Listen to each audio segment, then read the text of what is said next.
Good morning, brothers and sisters. This is Keith Thompson, and I thought it interesting this article I found this morning. Women's shelter is granted temporary legal protection after transgender man filed lawsuit for being denied entrance. So this transgender man showed up to the women's shelter. He was drunk, he was belligerent, and he was upset because they denied him entry at the door. And his claim was, "This is wrong. I am a woman." And it's interesting how when it comes to the protection of women, people will use logic.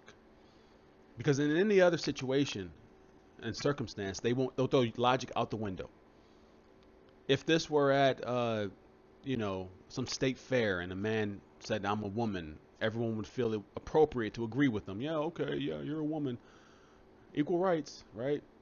But here, when it's the protection of women, especially women who are homeless, even the U.S. District Court will fight for them. The same U.S. District Court that enforces the rights for LGBT and their community.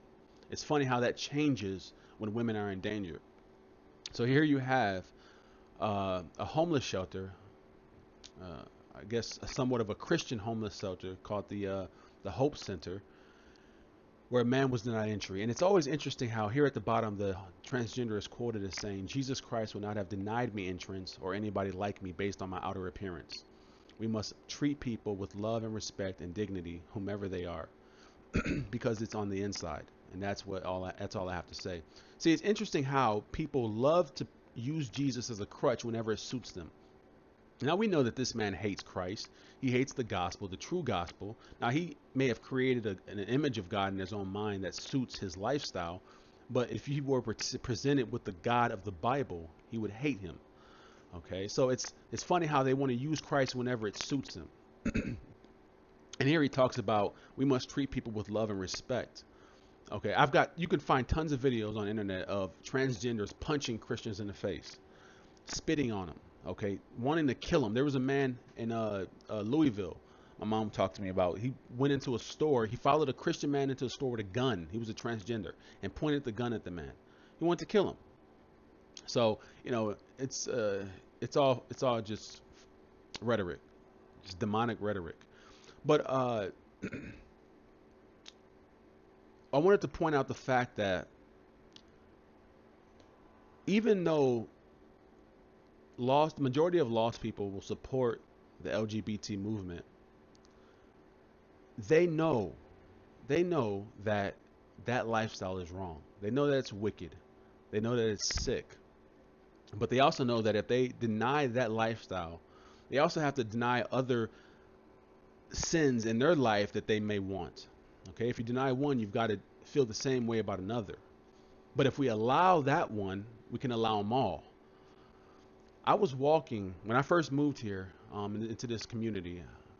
I was walking down the street, and there's this gay couple, two lesbians, that live in this rather large house down the street, and they've got the largest pride flag that I've ever seen in my life. It's humongous. You could see it blocks away. It's just huge. It's every morning I got to see it flapping in the wind. So one morning I was late for work, and I threw on one of my Christian shirts that I have. I've got a bunch of Christian shirts that I've bought from. I don't know if you guys know the channel Lane CH. It's a Christian channel. It was large 5 or 6 years ago. I don't think he really posts a lot. But his sister-in-law, her name is Becky, and she basically has established these Christian or what do they call it? Kind of Christian kind of these Christian camps in Africa that support the funding of schools being built in Zimbabwe and certain cities. And she's out there doing her work for the Lord. And I was talking to her last year, and we got to know each other. And she sent me some shirts. And so I was wearing one of the Christian shirts that Becky sent me. It had a big cross on it. It had a scripture from Hebrews. And I'm walking past these homosexual women's house, these two lesbians' house, and they're outside this day playing with their dog. Now I'm headed to work. I'm thinking I'm late. I'm not even thinking anything about Christianity. And I'm walking past the house, and the lady goes, "Uh-oh, we got a Christian here." And I look at her, and she kind of has this little smirk, like, "Good morning." I said, "Yes, I am a Christian. Good morning." And I just kept walking. But that my shirt, and when I got in my car, I thought it's the shirt. That's what triggered her. But I said to myself, why did it trigger her?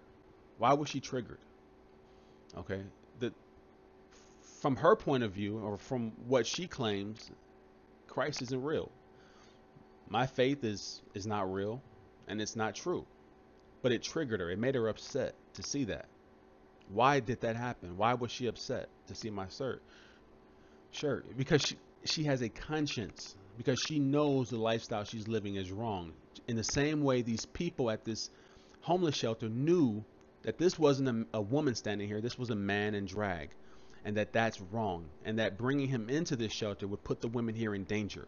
Because men that have fallen to a place of depravity to the point where they would remove their genitals and claim to be someone of the opposite sex, they're predators. The majority of them are pedophiles. They're sick individuals. And we at the heart of it know this. Okay? We know this. We know that these are sick individuals.